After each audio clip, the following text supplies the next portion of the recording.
Hello students, how are you? I thought you are well. Siddharth शिक्षा सदन में आपका स्वागत है। प्रिय विद्यार्थियों, आज हम class 9th subject mathematics chapter 14 statics की एक्सरसाइज 14.4 सॉल्व करेंगे। इसके अंदर पढ़ेंगे मीन, मीडियन, मॉड। मीन यानी एक्स बार, मीडियन यानी एम और मॉड यानी जेड। इस तीनों टॉपिक्स के बारे में पढ़ेंगे। ये अगली कक्षा के लिए महत्वपूर्ण सीढ़ी है और इसको अगर आपने अच्छी तरह से अध्ययन कर लिया अभी, तो अगले साल पढ़ने में बहुत थोड़ी समस्या कम हो जाएगी। क्योंकि देखो 2020-21 की शिक्षा नीति बदल रही हैं, तो क्या पता अगले साल किस प्रकार का पैटर्न रहे, कोई फिक्स नहीं कहा जा सकता है। इसीलिए आप अध्ययन में लगे रहें अपने और अपना अध्ययन जारी रखें।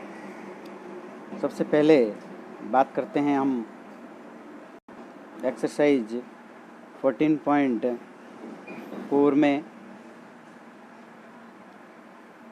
पहला पॉइंट है हमारे पास में मीन, यानी मीन निकालेंगे तब देखेंगे कि it is found by adding all of the value of the observations and dividing it by the total numbers of observations.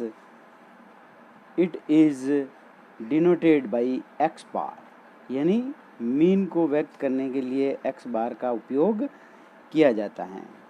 अब देखिए, जब x बार जब फाइंड करेंगे सो x बार इक्वल टू हो जाएगा सिग्मा x। अब देखिए सिग्मा x का अर्थ, सिग्मा का अर्थ होता है यहाँ पे सम ऑफ, यानी किसका, एक्स आई का। एक्स आई का मतलब x1, x2, x3, इस प्रकार से इसका टोटल सम ऑफ सिग्मा कहलाता है। यानी हम इसको सिग्मा x से लिखेंगे और बटे में आ जाएगा अपॉन n। n ऑफ मतलब नंबर ऑफ संख्या। फॉर अनग्रुप्ड फ्रीक्वेंसी डिस्ट्रीब्यूशन, देखिए अनग्रुप्ड फ्रीक्वेंसी टेबल बनी हुई है, तो उस टेबल डिस्ट्रीब्यूशन में आप सूत्र ये वाला प्रयोग करेंगे, x बार बराबर सिग्मा एफ एक्स, यानी एफ एक्स का सम ऑफ बटा सिग्मा एफ, एफ का सम ऑफ सिग्मा एफ कहलाएगा, एफ एक्स का सम ऑफ सिग्मा एफ एक्स कहलाएगा। इस प्रकार हम मीन फाइंड कर देंगे। फिर हमारे पास दूसरा है, प्रिय विद्यार्थियों, इसके अंदर दूसरा मैंने बताया था कि दूसरा टॉपिक है हमारे पास में मीडियन। मीडियन का मतलब होता है it is the value of the middle most observation. ये मिडल मोस्ट ऑब्जर्वेशन कहलाता है। और इसको देखो फाइंड करने के लिए दो नियम बताए हुए हैं। First A, if n is an odd number the middle, तो द मीडियन इज हो जाएगा value of the n+1 upon 2/10 terms observation. यानी हम जैसे हम एक छोटा सा एग्जांपल लेते हैं कि ओड नंबर है, जैसे ओड नंबर पहले तो सबको इसको असेंडिंग ऑर्डर में लिखेंगे। किस में लिखेंगे, असेंडिंग ऑर्डर में। जैसे असेंडिंग ऑर्डर में मैंने लिख दिया 2, 3, 5। अब इसकी ये जैसे उदाहरण ले लिया मैंने कि ओड नंबर है कि नहीं है, गिन लो 1, 2, 3, इस प्रकार से कोई संख्या लिख सकते हैं, 2, 4, 6, तो भी ये भी ओड नंबर है और ये भी क्या है, ओड नंबर। ओड नंबर कैसे हुए कि 1, 2, 3, यानी इसकी नंबर ऑफ गिनती करनी है कि ऐसे नहीं देखना कि ये संख्या है, सम है, सम है तो 6 होती, उससे कोई मतलब नहीं, लेकिन है कितनी बार आई हुई, यानी 1 बार, 2 बार और 3 बार, यानी ये ओड कहलाता है। तो ये 3 है, तो हमने यहाँ पे n की जगह पे 3 रख दिया, 3 और +1 कर दिया तो हो गया 4। और 4 में जब हम 2 का भाग देंगे तो 2 बार आ जाएगा, यानी 2, 4 और 6। अब हमने सूत्र में मान रखा तो आ गया 3 + 1/2, तो यानी 4/2 यानी 2। यानी देखेंगे कि 2 भी टर्म्स कौन सी है, सेकंड टर्म्स कौन सी है, तो सेकंड टर्म्स कौन सी है हमारे 4 है, तो सेकंड टर्म 4 है, तो अर्थात इसका मीडियन कितना हो जाएगा 4 हो जाएगा।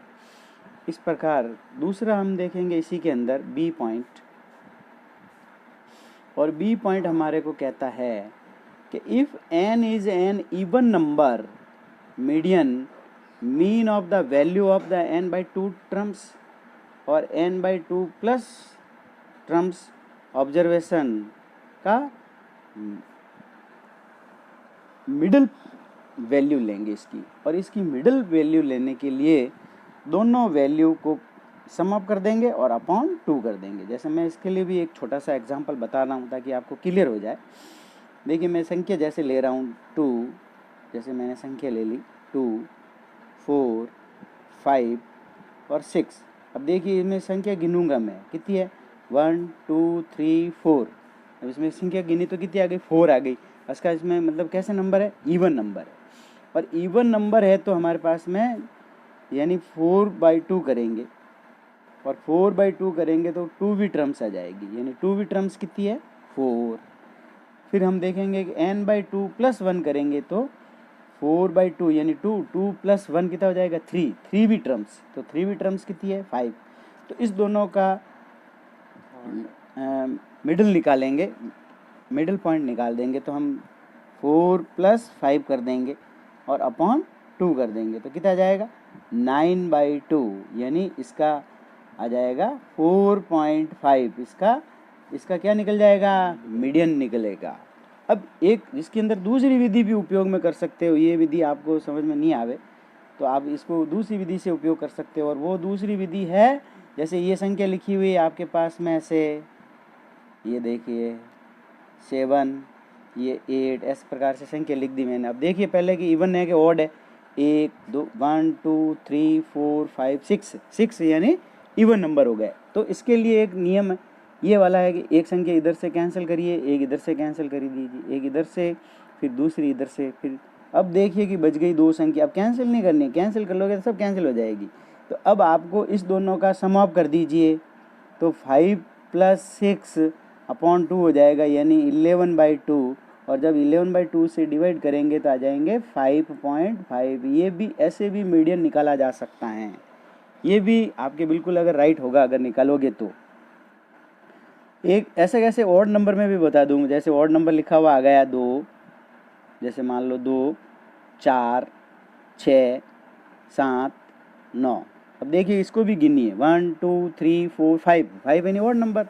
तो अब इसमें आप क्या करेंगे, ऐसे कैसे एक एक संख्या इधर दोनों तरफ से कैंसिल करते जाएंगे। जैसे पहली संख्या लास्ट से फर्स्ट से, फिर दूसरी, फिर बीच में क्या बच गया 6, अर्थात इसका मीडियन क्या हो गया बराबर 6 आंसर आ गया डायरेक्ट।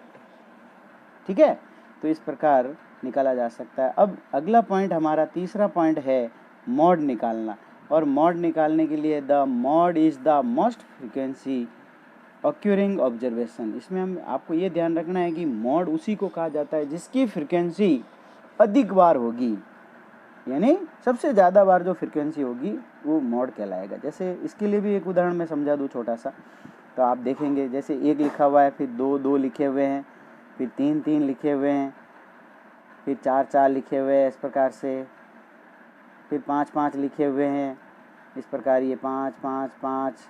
अब देखिए लिखे हुए, तो हम सबसे पहले देखेंगे कि इसके अंदर सबसे अधिक बार कौन संख्या लिखी हुई है। 4 कितनी बार है 4 बार, 5 कितनी बार है 5 बार है, 1, 2, 3, 4, 5, अर्थात सबसे ज़्यादा ये अंक आया हुआ है, अर्थात इसका मॉड 5 हो जाएगा। कितना हो जाएगा 5। ये आंसर इस प्रकार से मॉड निकाला जा सकते हैं।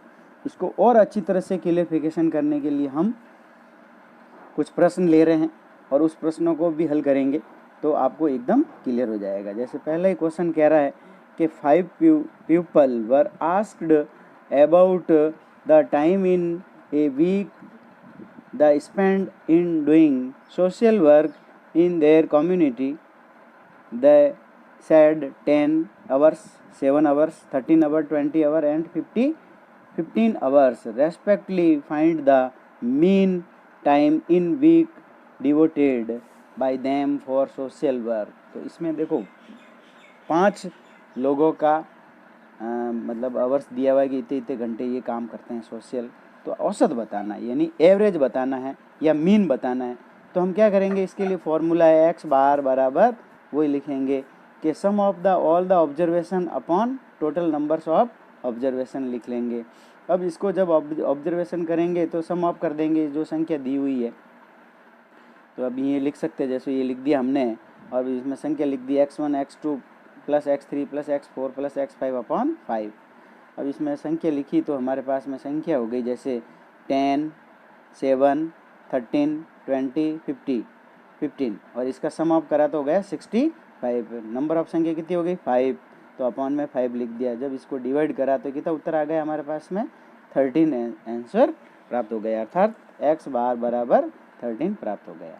So the mean time spend by these 5 pupils in doing social work is 13 hours in a week.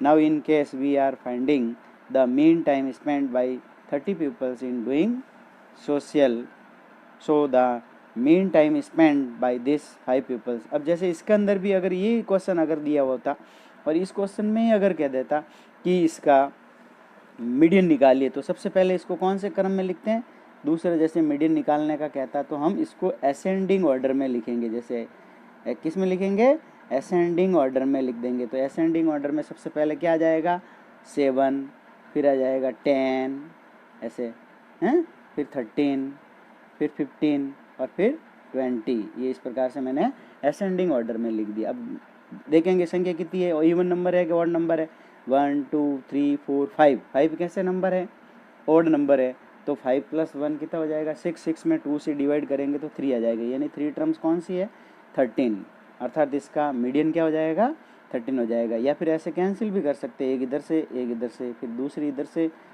ये दूसरी, फिर दूसरी इधर से, तो पीछे क्या बच गया, एक संख्या बच गई, अर्थात 13 इसका क्या हो गया मीडियन हो गया। और अगर मॉड निकालने का कहता है तो इसमें मॉड नहीं निकाला जा सकता, क्योंकि सब संख्या एक एक बार ही, कोई भी अगर एक संख्या डबल बार आ जाती तो मॉड हो जाता हमारा। तो इस प्रकार इस क्वेश्चन से सब फाइंड कर सकते हैं। अब अगर प्रिय विद्यार्थियों इसके अंदर अगर अधिक संख्या आ जाए तो आप कैसे करेंगे, जैसे मान लो हमारे पास में ये संख्या एक एग्जाम्पल है, now in case we are finding the mean of the spend by 30 people कह दे, तो इन डूइंग सोशल वर्क, तो हम x1 x2 तक, तो would be tedious job, we used to crack symbol sigma is the letter of sigma summations instead writing x1 x2 x30, यानी ऐसे लिख लेंगे, राइट सिग्मा xi और ऊपर 30 लिख देंगे नीचे, यानी ये xi का मतलब कितने नंबर है 30 है तो 30 लिख दीजिए। अब इसको भी इस प्रकार से हल करेंगे तो ये फॉर्मूला हो जाएगा हमारा सिग्मा xi अपॉन 30 हो जाएगा नंबर ऑफ संख्या, अर्थात जब सिमिलरली फॉर एन ऑब्जर्वेशन के लिए फॉर्मूला हो जाएगा सिग्मा xi अपॉन एन आ जाएगा और ये नंबर ऑफ संख्या हो जाएगी। फिर इसी प्रकार से दूसरा पॉइंट हमारे पास में है, अब मीडियन लेते हैं। The median is that value of the given numbers of observations which divides into extremely 2 parts. So when the data is arranged in ascending या descending order, the median ungrouped data is calculated follows। ये ungrouped data के लिए ये दो नियम काम करते हैं और इस दोनों नियमों को अगर समझेंगे तो पहला नियम कह रहा है हमारा कि when the number observation n is odd the median is the value of the n + 1 upon 2 terms observation. जैसे फॉर एग्जांपल n = जैसे 13 है तो 13 + 1 अपॉन 2 हो जाएगा, यानी 14 अपॉन 2 यानी 7th observation will the median, जैसे फिगर 14.9 में देख सकते हैं आप। इसी प्रकार से सेकंड कह रहा है कि when the number of observation n is even the median is the median of the n/2 terms and n by 2 plus 1th terms. Observation for example, जैसे n इक्वल टू जैसे 16 आ गया तो हम n की वैल्यू यहाँ पे रखेंगे तो आ जाएगा हमारे पास में 8th terms and 9th terms के दोनों का सम अप करेंगे और फिर इसमें 2 से डिवाइड करेंगे तो विल बी इसकी मीडियन प्राप्त हो जाएगी। इस प्रकार हम एक एग्जाम्पल ले रहे हैं और उसको अच्छी तरह से सॉल्व कर रहे हैं। देखेंगे आप, जैसे प्रश्न कह रहा है हमारे पास में कि the height of in centimetre of 9 students of class are as follows: 155, 160, 145, 149, 150, 147, 152, 144, 148. Find the median of this data. Solve करेंगे तो हमारे पास में आ जाएगा, first of all we arrange the data in ascending order as follow. तो हम जब इसको असेंडिंग ऑर्डर में लिखेंगे तो आ जाएगी हमारे पास में 144, 145, 147, 148, 149, 150, 152, 155, 160। इस प्रकार अब हम संख्या को गिन लेंगे, कितनी है 1 2 3 4 5 6 7 8 9 और 9 है, अर्थात फॉर्मूले में वैल्यू पुट कर देंगे तो हमारे पास में आ जाएगी यानी n + 1/2 यानी 10/2। 10/2 का मतलब हो गया 5th टर्म्स, यानी 5th students which is 149 centimetre. So the median is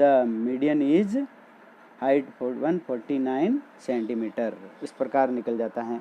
देखिए उस विधि का भी उपयोग कर सकते हैं जो दूसरी विधि बताई थी मैंने। वो विधि है कि अगर कोई भी संख्या देता है इवन नंबर या ऑड नंबर तो आप एक एक संख्या इधर से कैंसिल करते जाएंगे, लेफ्ट हैंड साइड से और राइट हैंड साइड से, फिर दूसरी, फिर ऐसे दूसरी, फिर तीसरी, फिर तीसरी, फिर चौथी, बीच में कौन सी संख्या बच गई 149, अर्थात इसकी मीडियल हाइट हो गई 149 सेंटीमीटर। इस प्रकार से, और अगर बीच में 2 वैल्यू बच जाती है तो दोनों को ऐड कर दीजिए, सम अप कर दीजिए और उसको 2 से डिवाइड कर देंगे तो भी इसकी वैल्यू पुट निकल जाएगी, आपकी फाइंड हो जाएगी। ठीक है, अब देखते हैं the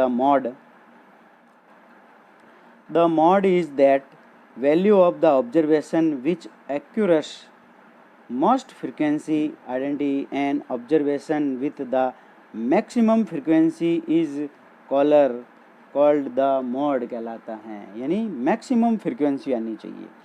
the readymade garment and shoes industries make great use of this measures of central tendency. Using the knowledge of mode, these industries decided which size of the product should be produced in the large numbers. Let us illustrate the examples. लेते हैं और हम solve करते हैं। देखिए बहुत ही सरल question है, बहुत ही अच्छी तरह से पढ़ेंगे आप तो आपको अच्छी तरह से समझ में आ जाएगा चैप्टर, वेरी इजी चैप्टर। अगली कक्षा के लिए स्कोरिंग सब्जेक्ट चैप्टर्स इसकी कक्षा के लिए बहुत ही सरल, यदि किसी भी विद्यार्थी कितना भी कमज़ोर है तो भी इस चैप्टर को बहुत ही अच्छी तरह से सरल कर सकता है और इसके अंदर ज़्यादा कोई डिफ़िकल्ट नहीं है। जैसे एग्जांपल कह रहा है, find the mode of the following marks out of the obtained by 20 students. लिखे हुए सबसे पहले we are arrange the data को असेंडिंग ऑर्डर या डिसअसेंडिंग ऑर्डर में लिख लेंगे। तो असेंडिंग ऑर्डर में लिखेंगे तो हमारे पास में यह आ जाएगा 2 3 3 4 4 4 5 5 6 6 6 7 7 7 9 9 9 9 10 10। इस प्रकार से अब देखेंगे कि सबसे अधिक फ्रीक्वेंसी किसकी आई हुई है। देखो 2 कितनी बार आया हुआ, 2 कितनी बार आया हुआ 1 बार, 3 कितनी बार आया हुआ 2 बार, 4 कितनी बार 2 बार 3 बार, 5 2 बार, 6 3 बार, 7 3 बार, 9 4 बार आया हुआ है। और 9 अगर 4 बार आया हुआ है तो सबसे अधिक इसकी फ्रीक्वेंसी है कि 9 की फ्रीक्वेंसी कितनी है 4 है, अर्थात इसकी here the occurs most frequency 4 times, so the mode equal to 9 हो जाएगा। इस प्रकार प्रिय विद्यार्थियों, आप चैनल को ज़्यादा से ज़्यादा लाइक करें शेयर करें तथा कोई भी कमेंट हैं तो भी लिख दें ताकि मैं उस कमेंट को पढ़कर आपके आंसर का जवाब दूंगा और चैनल